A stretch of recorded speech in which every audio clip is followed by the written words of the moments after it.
kaga yayi zubowa kai da mai dace aure in kaga yayi daurewa wannan kauna ce cutar Allah na da yawa daga mai babai mace shi ya hada mu da ke kan kauna an ce in dace wa ka gani a cikin littafin galibi dole ne sabai mulki ko fasarautar soyayya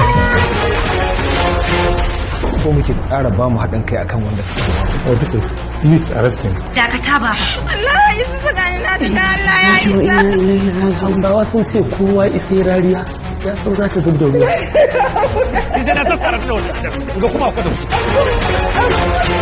ga manan cewa ku dai mata iya muku sai Allah kawai ka yi hakuri ka tafi to me a ciki laifi dai an riga an yi laifi yanzu kana nufin ka ce min zan sake kwana a waje kenan ki daina daga hankalinki waya ko tagwalce zan saya miki Allah